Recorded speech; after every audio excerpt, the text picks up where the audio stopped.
आज की इस क्लास में हम जहां कल छोड़ा था उससे आगे बात करेंगे। कल हमने आपको द्विआधारी संक्रिया या द्विचर संक्रिया, जिसे हम बाइनरी ऑपरेशन कहते हैं, के बारे में डिस्कस किया था। आज हम वहां से आगे और बढ़ेंगे।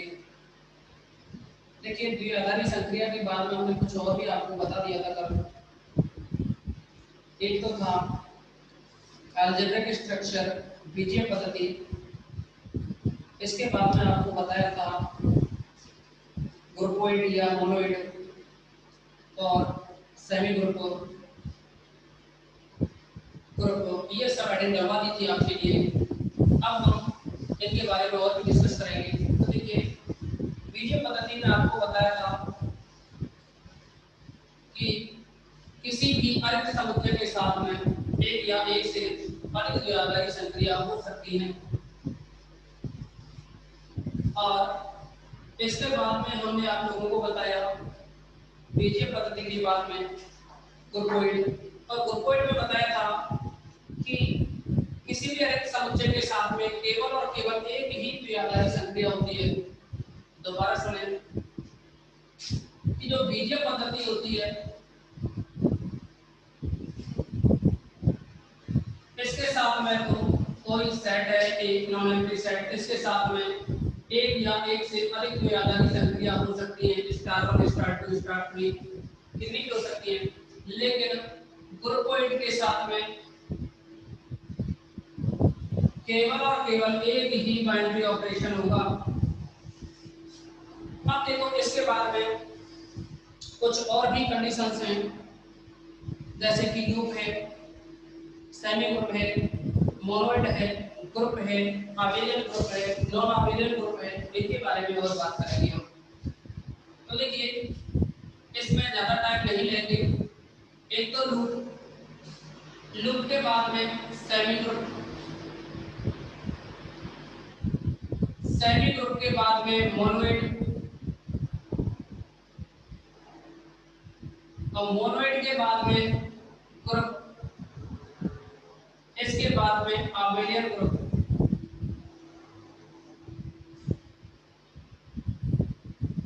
इसी को क्रमन्वय ग्रुपिंग कहते हैं।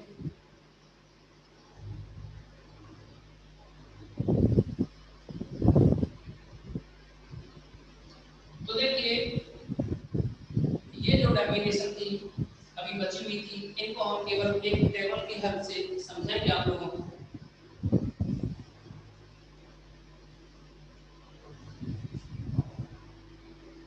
जैसा कि आप जानते हैं, तत्समक यानी आइडेंटिटी, साहचर्य यानी एसोसिएटिव, और प्रतिलोम यानी किसी भी एलिमेंट्स का इनवर्स। तो इसके बाद हम यहाँ तत्समक, साहचर्य और प्रतिलोम, इनकी हेल्प से पूरी ग्रुप थ्योरी के बारे में जानेंगे। तो देखिए, अगर कोई भी अलजेब्रिक स्ट्रक्चर है जी स्टार, अगर यह जी स्टार, अगर इस जी स्टार में तत्समक अवयव विद्यमान हो तो यह लूप कहलाता है। यही जी स्टार अगर इसमें तत्समक अवयव आइडेंटिटी एलिमेंट ही विद्यमान हो तो ऐसी कंडीशन में जो जी स्टार है वो लूप कहलाएगा। अगर मान लीजिए यही जी स्टार, अगर यह जी स्टार साहचर्य नियम को सेटिस्फाई करती हो तो उस कंडीशन में यह सेमी ग्रुप कहलाएगा। और देखिए, अगर तत्समक और साहचर्य इन दोनों को ही सेटिस्फाई करती हो कोई भी बीजीय पद्धति, तो उस कंडीशन में ये मोनोइड होगा। इसी के साथ अगर तत्समक, साहचर्य और प्रतिलोम तीनों को सेटिस्फाई कर जाए तो उस कंडीशन में ग्रुप होगा। यानी यहाँ तक इन कंडीशंस को, ये तीनों कंडीशन अगर सेटिस्फाई हो जाएं किसी भी बीजीय पद्धति के लिए या अलजेब्रिक स्ट्रक्चर जो भी दे रखी है जी स्टार, इसके लिए अगर तत्सम साचर प्रतिलोम तीनों कंडीशन सेटिस्फाई हो तो ऐसी कंडीशन में वह ग्रुप कहलाता है। अभी देखिए एक और होता है क्रम विनिमेयता, जो क्रम विनिमेय है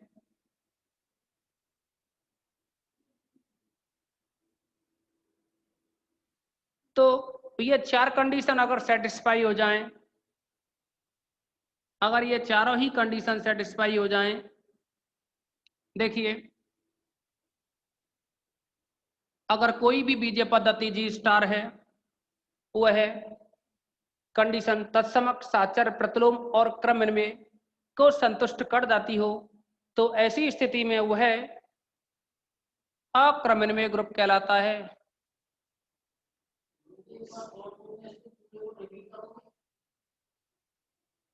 कर देंगे, अभी रिपीट करते हैं, पहले इसको पूरा समझा देते हैं। देखिए क्रम विनिमय ग्रुप के लिए कंडीशन होती है कि तत्समक साचर प्रतिलोम और क्रम विनिमय अगर ये चारों ही कंडीशन सेटिस्फाई हो जाए तो ऐसी कंडीशन में ये जो ग्रुप है वह आबेलियन ग्रुप कहलाता है।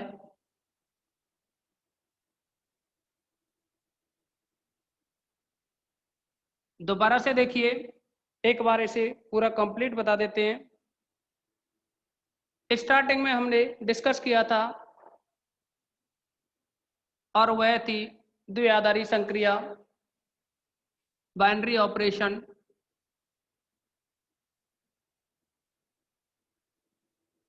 अच्छा ये सुनिए कि आप लोग बीएससी पार्ट थर्ड ईयर का फर्स्ट पेपर है अलजेब्रा, उसके बारे में डिस्कस कर रहे हैं और उसकी भी फर्स्ट यूनिट चल रही है और फर्स्ट यूनिट अभी स्टार्ट नहीं हुई है अकॉर्डिंग टू सिलेबस। अभी केवल आप लोगों को उसके बारे में जनरली बताया जा रहा है।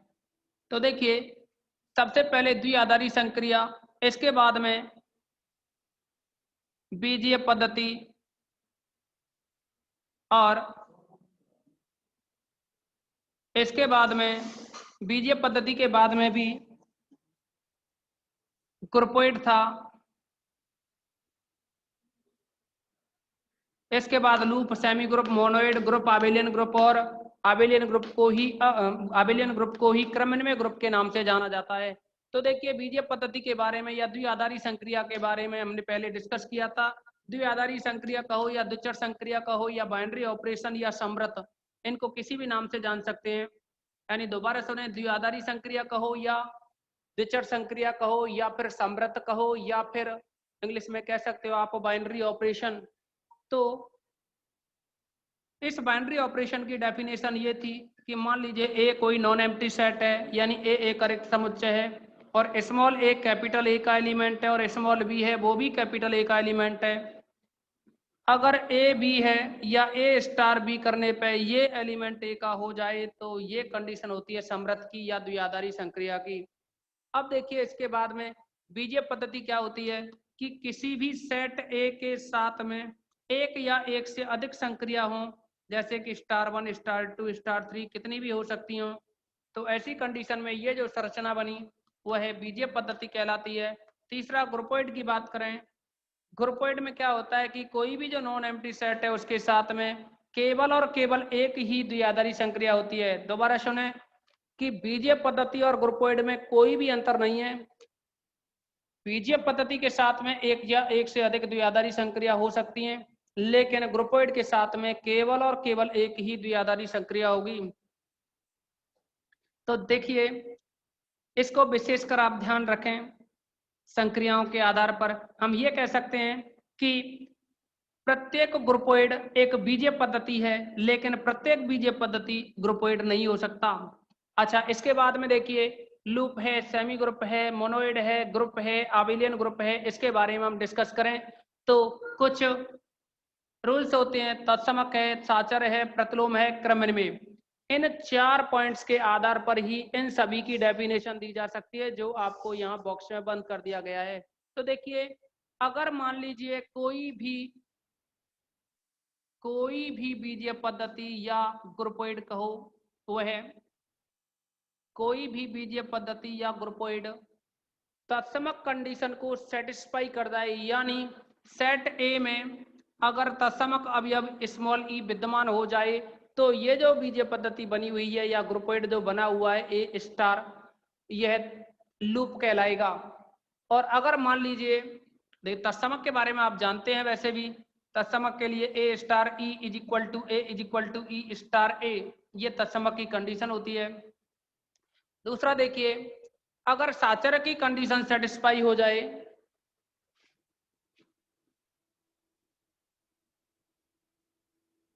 अगर साचर की कंडीशन सेटिस्फाई हो जाए तो उस कंडीशन में सेमी ग्रुप होता है, यानी साचर की कंडीशन होती है A star B star C is equal to A star B star C. इस कंडीशन में क्या है, सेमी ग्रुप होगा। कौन, जो एल्जेब्रिक स्ट्रक्चर है ए स्टार, ये सेमी ग्रुप हो जाएगी। अब देखिए, अगर किसी भी ग्रुपोइड में यानी ए स्टार में तत्समक भी हो और साचर भी हो, यानी ये कंडीशन भी सेटिस्फाई हो जाए और ई है वो भी इस समय ए में विद्यमान हो जाए, ये अगर दोनों कंडीशन सेटिस्फाई हो जाए तो उस कंडीशन में हम कहेंगे कि मोनोइड, यानी ए स्टार है वह मोनोइड होगा। और इसी के साथ में अगर मान लीजिए यही ए स्टार, ये जो ए स्टार है उसके लिए तत्समक साचर्य और प्रतिलोम, ये तीनों कंडीशन सेटिस्फाई हो जाएं तो ये ग्रुप कहलाता है। और एक और बात, अगर क्रमनिर्णय नियम और सेटिस्फाई हो जाए, क्रमनिर्णय यानी A star B is equal to B star A, ये भी सेटिस्फाई हो जाए, यानी चार कंडीशन सेटिस्फाई हो जाए, तत्समक साचर्य प्रतिलोम और क्रमनिर्णय, तो उस कंडीशन में यही जो ग्रुप था वो फिर आबेलियन ग्रुप या फिर क्रमनिर्णय ग्रुप कहलाता है। तो आप लोग एक बार इस टेबल का स्क्रीनशॉट लेंगे और कमेंट्स करके बताते हैं जल्दी से। अच्छा, आप देखिए, इसके बाद में आबेलियन ग्रुप के बाद में एक अनआबेलियन ग्रुप और होता है, यानी अक्रमनिर्णय ग्रुप। तो अक्रमनिर्णय ग्रुप के लिए कंडीशन होती है कि कोई भी ग्रुप अगर क्रमनिर्णय नहीं हो तो वह अक्रमनिर्णय ग्रुप कहलाता है। तो अक्रमनिर्णय ग्रुप यानी हम ये कह सकते हैं कि A star B not equal to B star A हो तो ये अक्रमनिर्णय ग्रुप होगा। अब देखो, अक्रमनिर्णय ग्रुप के बाद में एक और आता है परिमित ग्रुप और अपरिमित ग्रुप। परिमित ग्रुप और अपरिमित ग्रुप। अब इसकी कंडीशन क्या है समझें, कि अगर ये जो बीजीय पद्धति थी ए स्टार, अगर इसमें जो सेट ए है, इस सेट ए के अंदर अगर परिमित अवयव हों तो वह बीजीय पद्धति ए स्टार एक परिमित ग्रुप कहलाती है। और यहाँ अपरिमित ग्रुप की बात करें तो अगर इसी ग्रुप के अंदर, यानी ए स्टार अगर ग्रुप है, ऐसे समझें कि ए स्टार अगर कोई ग्रुप है तो इस ए में अगर परिमित ग्रुप हो तो ए परिमित ग्रुप, यानी ए में परिमित अवयव हो तो ये जो ए है वह एक परिमित ग्रुप कहलाएगा। और इसी ग्रुप ए स्टार के सेट ए में अपरिमित अवयव हो तो उस कंडीशन में इस ए स्टार, जो ग्रुप ए स्टार है, इसको अपरिमित ग्रुप कहते हैं। अब इसके बाद में एक और डेफिनेशन होती है और वो है ग्रुप का ग्रुपांक या समूह का समूहांक या ग्रुप की कोटि। तो देखिए, यहाँ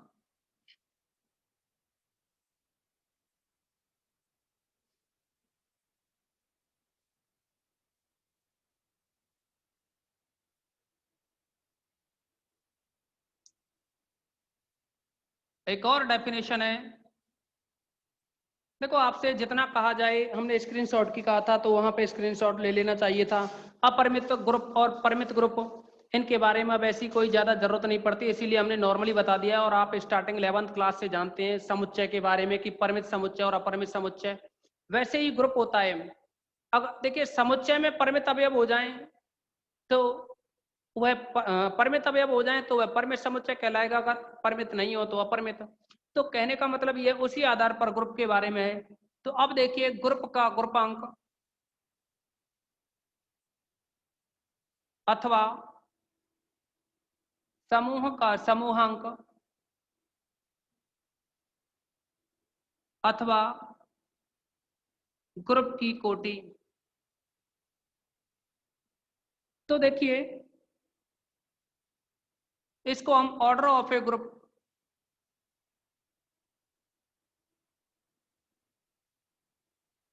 इस नाम से भी जानेंगे। तो देखिए अब यहां होता क्या है, ग्रुप ग्रुप का जो ग्रुपांक है या ग्रुप की कोटि है, आप स्टार्टिंग में पढ़ चुके होंगे कि अगर हम ये कहें कि G is equal to starting, यानी फर्स्ट ईयर में भी पढ़ा है इस एग्जाम्पल को, 1 ओमेगा स्क्वायर एक ग्रुप है संक्रिया गुणन के लिए, यानी यहाँ जो गुणन संक्रिया है इसके लिए G is equal to 1 omega square एक ग्रुप होता है। केवल गुणन संक्रिया के लिए, यहाँ प्लस की बात नहीं करेंगे। और ये जो 1 ओमेगा स्क्वायर है ये इकाई के घनमूल हैं, जहां 1 ओमेगा स्क्वायर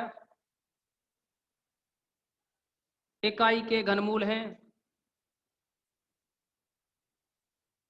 अर्थात 1 की घात 1/3 करोगे तब हमें ये यहाँ 1 ओमेगा स्क्वायर मिलेंगे। अब देखिए इसी के साथ हम यहाँ चर्चा करें कि ग्रुप का ग्रुपांक क्या है या ग्रुप की कोटि क्या है।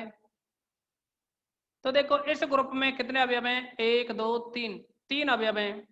तो इस 3 को ही हम ग्रुप की कोटि कहेंगे। वैसे ही कोई दूसरा ग्रुप लें, 1 - 1 आयोटा माइनस आयोटा, तो यहाँ भी देखिए यहाँ एलिमेंट कितने हैं, 4 हैं। तो ये जो अंक 4 का है ये फिर ग्रुप G2 की कोटि कहलाएगा। तो हम ये कह सकते हैं कि किसी ग्रुप में, यानी अगर कोई भी ग्रुप दे रखा हो लेकिन कंडीशन परिमित ग्रुप, तो हम ये कहेंगे कि किसी भी परिमित ग्रुप में अवयवों की जो संख्या होती है वह उस ग्रुप की कोटि कहलाती है। इसी को ग्रुप का ग्रुपांक भी कह देते हैं। तो देखो यहाँ डेफिनेशन की बात करें,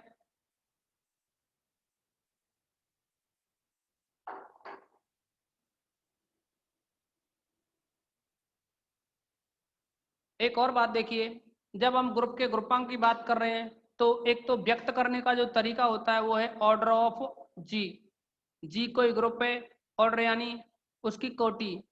तो ऑर्डर ऑफ जी से किसी ग्रुप की कोटि को व्यक्त कर देते हैं। जैसे हमारे पास यहाँ G1 की जो कोटि है वो 3 है, G2 की कोटि 4 है, तो लिखेंगे इस तरह से कुछ, order of G1 is equal to 3, order of G2 is equal to 4, इस तरह से व्यक्त करेंगे। तो ये ऑर्डर ऑफ G1 और ऑर्डर ऑफ G2 है। तो हम अब यहाँ इसकी डेफिनेशन के बारे में बात करें।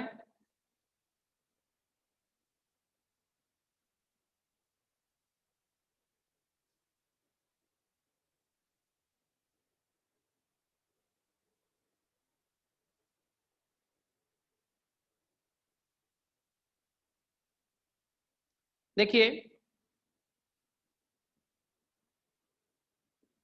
यदि G स्टार एक ग्रुप है तब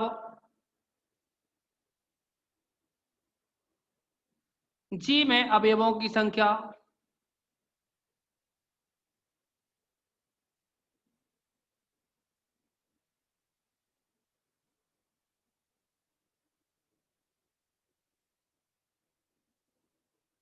तब G में अवयवों की संख्या ग्रुप G की कोटि कहलाती है।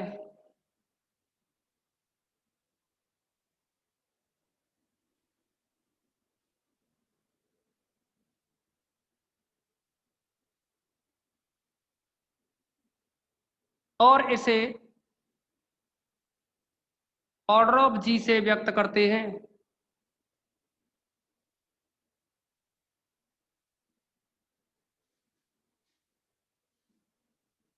देखिए इसके एग्जाम्पल भी दें तो, जैसे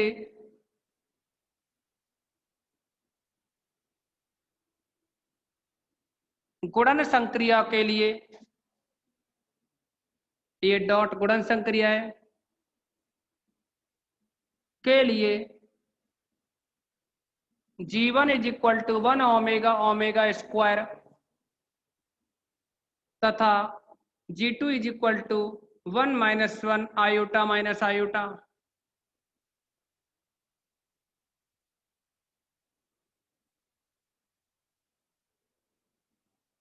की कोटि क्रमशः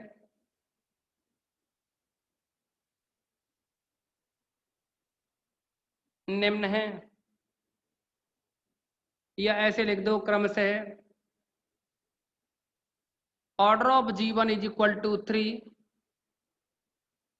order of G2 is equal to 4 हैं। तो ये रही ग्रुप के ग्रुपांक की डेफिनेशन।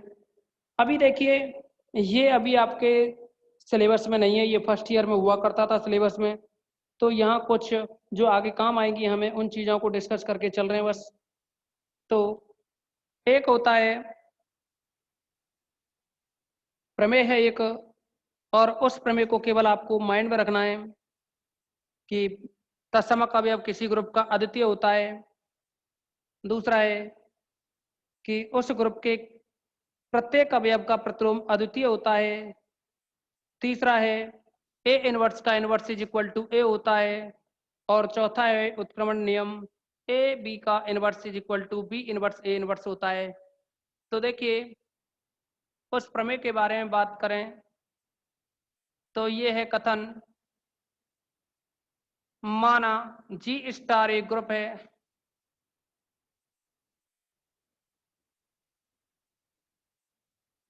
तब पहला पॉइंट है ग्रुप जी के या ग्रुप जी का तत्समक अवयव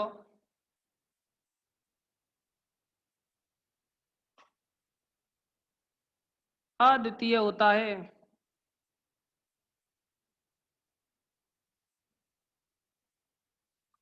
ऐसे ही दूसरा है इसमें, प्रत्येक ए बिलोंग्स टू जी, यानी ग्रुप जी का कोई भी अवयव हो, प्रत्येक ए बिलोंग्स टू जी का प्रतिलोम अद्वितीय होता है।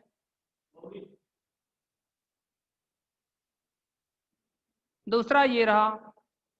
अब देखिए, इसको बी पॉइंट डाल दो आप, ये सी पॉइंट है फिर कि अगर आप ए इनवर्स का इनवर्स निकालें, ए इनवर्स का inverse is equal to A होता है for all A belongs to G के लिए। यानी अगर ए जी का एलिमेंट है तो उसके इनवर्स का भी इनवर्स निकालें तो ए ही आता है। और चौथा पॉइंट है डी, इसमें भी यही कंडीशन है कि ए बी का अगर इनवर्स निकाला जाए, यानी ए स्टार बी का होल इनवर्स, ये होता है B inverse star A inverse for all A belongs to G. तो ये उत्क्रमण नियम के नाम से जाना जाता है। इसी के साथ में आप पहले इसका स्क्रीनशॉट लीजिए और जल्दी से कमेंट्स में बता दीजिएगा।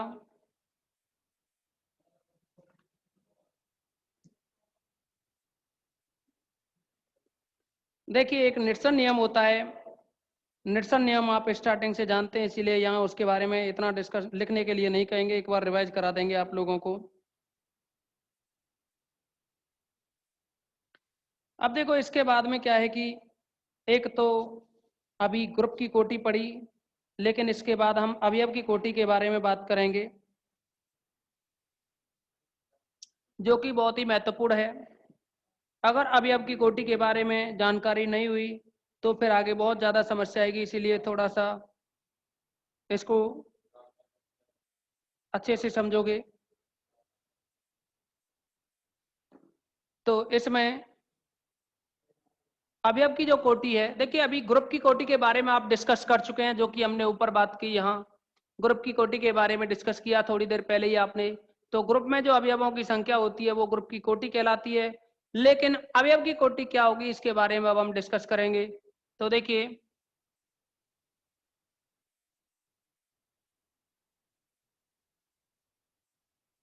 समझेंगे अवयव की कोटि के बारे में। मान लीजिए जी एक ग्रुप है 1 ओमेगा ओमेगा स्क्वायर आपके सामने जो कि दे रखा है गुणन संक्रिया डॉट के लिए। फिलहाल G1 के लिए ही चर्चा कर लेते हैं, सिमिलरली G2 के लिए होगा। तो देखिए इसमें गुणन के लिए जो तत्समक है, गुणन के लिए तत्समक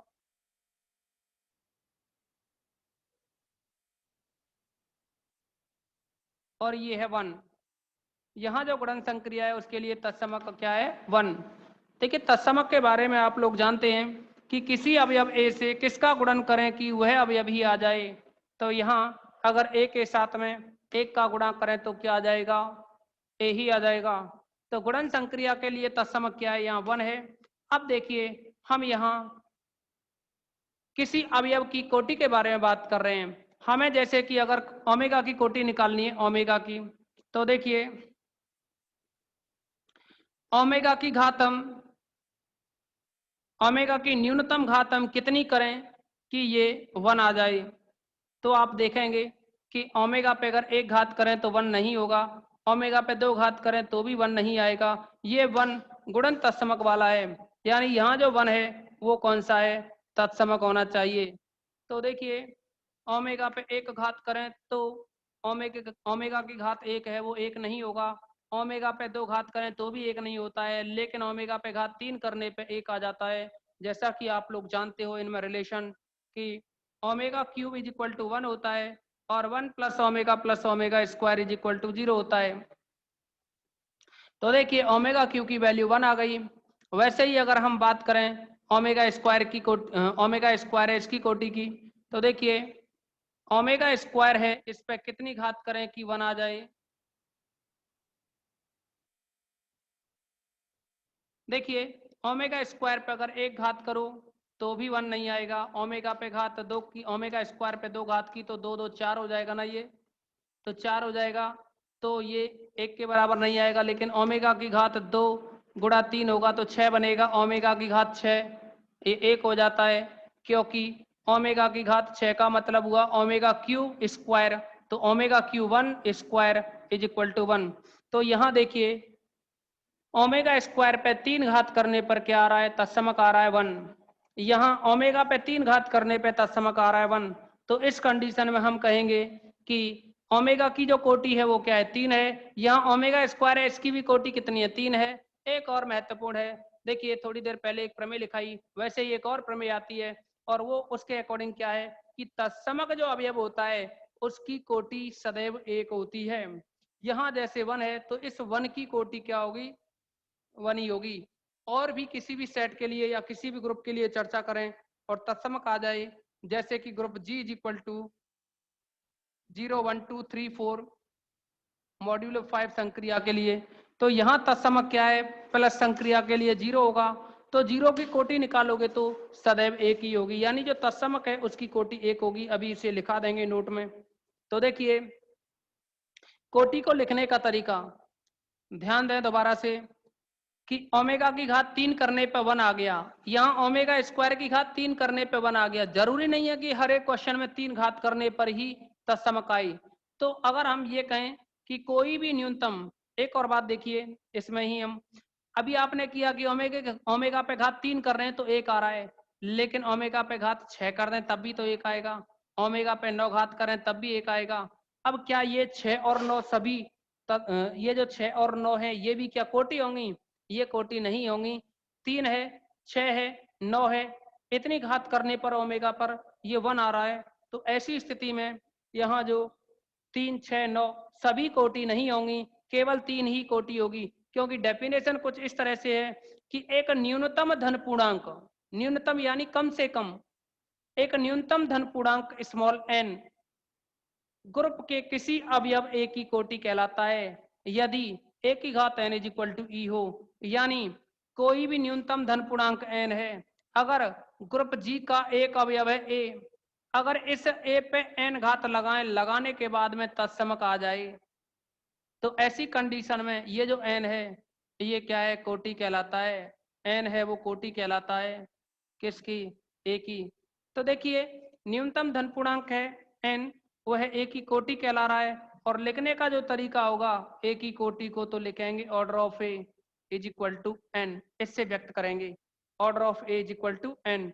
अब देखिए हम यहाँ इसकी डेफिनेशन लिखेंगे।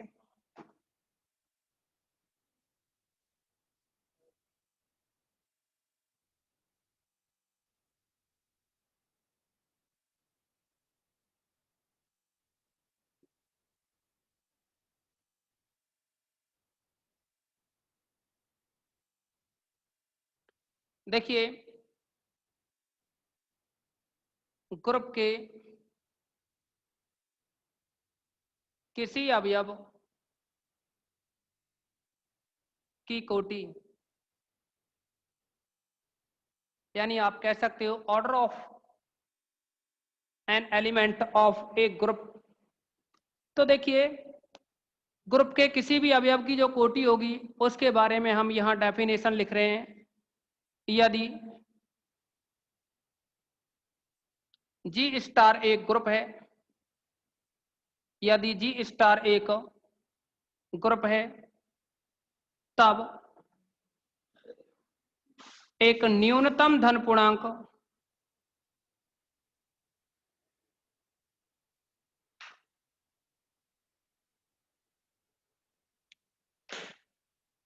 तब एक न्यूनतम धन पूर्णांक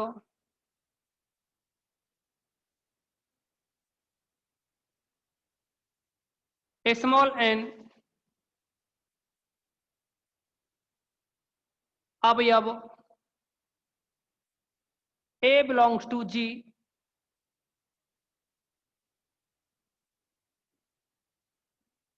की कोटि कहलाता है।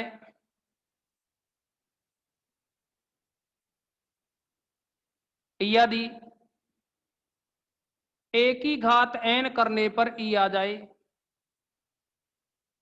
जहां स्मॉल ई जी का तत्समक है।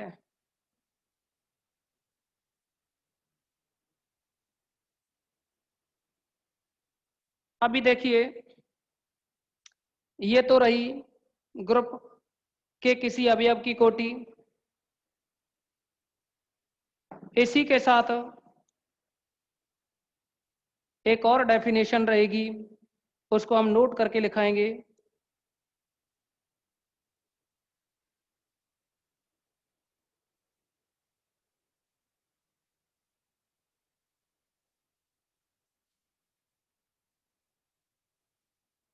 यहां लिख दिया हमने, यदि ए की power N is equal to E, जहां ई जी का तत्समक अवयव है। और देखिए इसको व्यक्त करने के लिए बताया था हमने, और इसे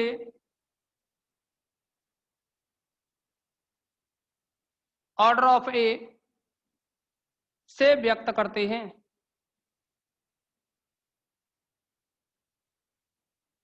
यहां तक आपको हम समझा चुके थे, कुछ इसके एग्जाम्पल के बारे में भी बताया था। तो देखिए यहां भी हम उन एग्जाम्पलों को रिपीट कर देते हैं। जैसे group G is equal to 1 omega omega square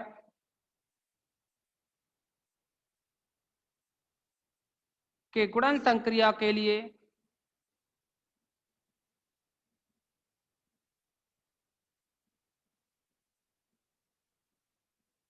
तत्समक अवयव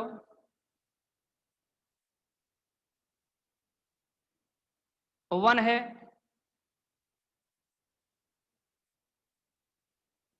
तब अवयव ओमेगा व ओमेगा स्क्वायर की कोटि निम्न है।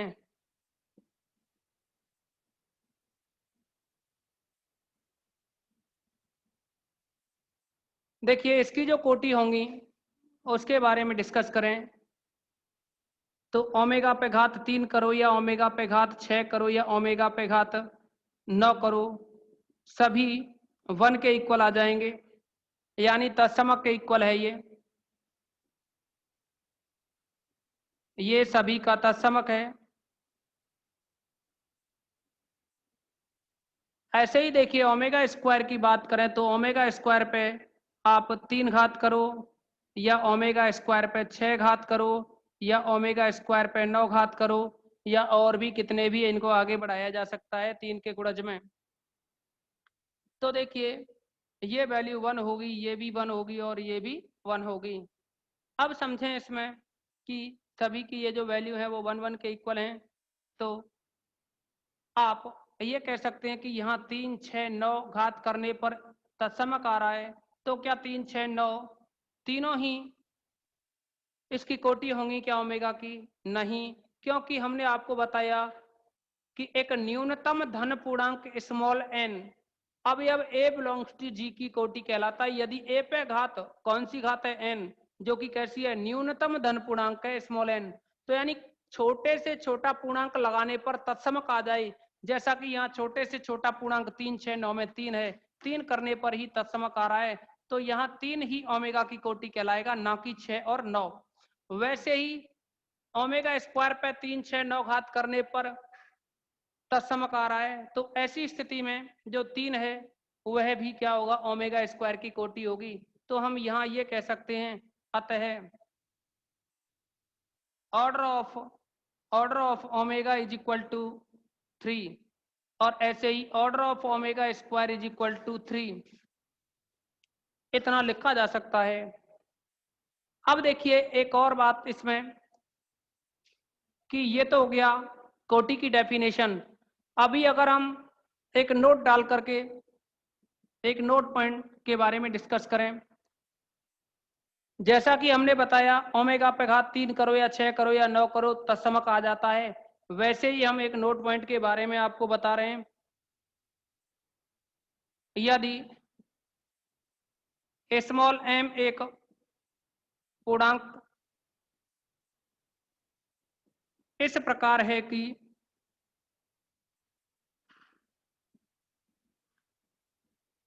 ए पे घात एम करने पर तत्समक ई आ रहा है, तब देखिए यहां हमने m के बारे में जब लिखा है तो केवल ये कहा है एक पूर्णांक, ना कि न्यूनतम पूर्णांक। और यहां बात की थी कि न्यूनतम धन पूर्णांक n। यहां तो क्या है n न्यूनतम है, लेकिन इधर n न्यूनतम, यहां जो m है वो न्यूनतम नहीं है। अर्थात यहां जो m है वह 6 भी हो सकता है और 9 भी हो सकता है और 3 भी हो सकता है, लेकिन वहां जो n है वो केवल 3 ही रहेगा। तो हम ऐसी कंडीशन में ये कह सकते हैं कि जो एक ही कोटि होगी तब ऑर्डर ऑफ ए, जो भी ए की कोटि होगी वह या तो m से छोटी होगी और या फिर m के बराबर होगी। ध्यान दो m के बारे में कहा हमने कि 3 6 9 में से कुछ भी हो सकता है m, क्योंकि न्यूनतम धन पूर्णांक नहीं कहा है हमने, केवल ये कहा है एक पूर्णांक है। तो देखिए जो एक ही कोटि होगी वो या तो m के बराबर होगी या फिर m से छोटी होगी। यानी m का जो मान है 3 6 9 कुछ भी हो सकता है, क्योंकि हमने m के बारे में न्यूनतम नहीं कहा वहां। तो यही हम नोट पॉइंट के बारे में बताना चाह रहे थे। तो आप क्या करोगे, इस पूरे का स्क्रीनशॉट लीजिए और आज की इस मीटिंग में बस इतना ही रखेंगे, नेक्स्ट कल चर्चा करेंगे।